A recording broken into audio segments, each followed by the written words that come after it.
Hi, I'm Charlie. I'm Mikaze. Welcome back to our channel! Yay! In this video, we're going to go over mistakes to avoid to risk having your application denied or returned, and extra steps to take in order to increase your chances of a smooth application. When you submit your documents, it's important to understand that the immigration officer reviews numerous documents. As an applicant, your job is to make the officer's job as easy as possible. The less the officer has to think, the better. With that said, let's move on to our tips. Tip number 1. Consistently check for updated forms and checklists. The process of gathering your forms and documents may take several months, and during this time, one or more of the checklists or application forms may get updated. If you end up submitting an outdated form, your application may be returned. As such, it is very important to check the Immigration Canada website frequently and immediately prior to submitting your application to ensure that you're using the most recent forms. Tip number 2. Don't submit conflicting documents. Make sure that the information you fill out on your application forms are consistent with the documents that you submit. If you are saying you moved in together in December 2018, make sure your rental agreements reflect this and not a different month. If you are common law or married, make sure your marital status with the Canada Revenue Agency is also updated. Submitting contradicting documents will make it difficult for the immigration officer to trust your story. Tip number 3. When sending documents for evidence, consider creating a summary page with page references. This is a step that we highly recommend taking. When you submit documents to support cohabitation or the genuineness of your relationship, you might be submitting rental agreements, joint bank accounts, bills, etc. And having a summary page helps you stay organized. Some items to have on the summary page are titles to reference to the checklist, subtitles to reference to the specific documents that are being requested, tables with columns that show the date of the document, who the document's for, what the document is, and a page reference, and footers that show additional documents that you have available upon request. A summary page like this would make the immigration officer's job a lot easier. Tip number 4. Submit documents in the same order as the checklist. This is simply because you don't want the immigration officer having to flip back and forth amongst pages of documents. This might frustrate the officer and might lead to them overlooking a document. Tip number 5.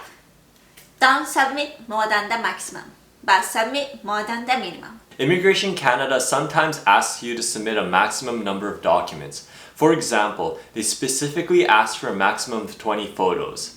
So follow instructions and don't submit more than the maximum. Since there is a maximum limit, it is very important to be selective with the types of photos that you submit.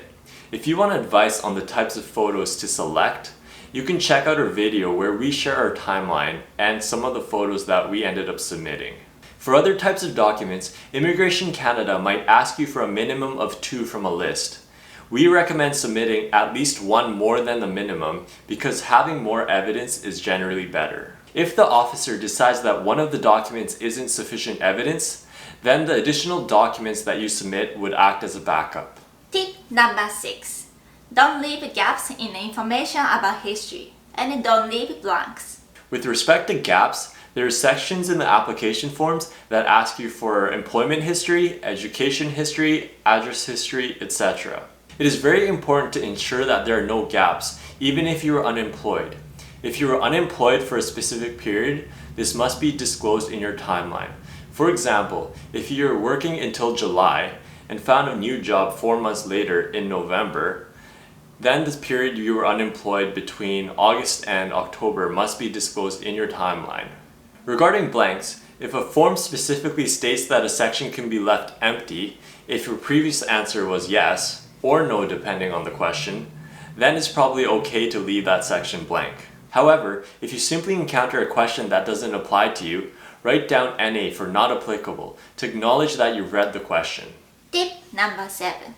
Validate and sign all forms when necessary. Some forms need to be validated. After you've filled out and reviewed your forms and are satisfied that the information is accurate and complete, you have to click the Validate button. What this does is it generates a barcode and you have to print this along with your application form. If a form requires signatures, make sure you use a black pen and physically sign the form after you print it. Don't use e-signatures or a copy of your signature. Tip number 8. Keep a copy of your completed application. We recommend making a duplicate copy of your entire application, as the documents may get lost in the mail or get mishandled. If you need to reproduce any documents, you'll have copies readily available. Tip number 9. Don't use staples, binders, or plastic sleeves. This is coming straight from the Immigration Canada website, and because they explicitly say this, don't do it. If you want to keep your documents together, use clips or rubber bands. Tip number 10.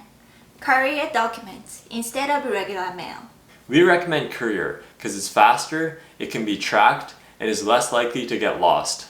Mail, on the other hand, can get lost, especially during a strike. Regardless of the option that you choose, make sure you're using the right address because Courier can't be sent to a PO box. Bonus tip. Check your junk email. After you've submitted your application, messages from Immigration Canada may land in your junk or spam email folders. And some of these emails are going to be instructions for your next step, and these are very urgent.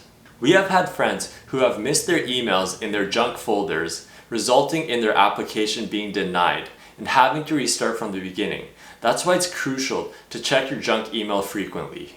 We hope this video helps you avoid delays in your application process. And if you want more tips from us, you can check out our video where we share our timeline and all the documents that we've submitted.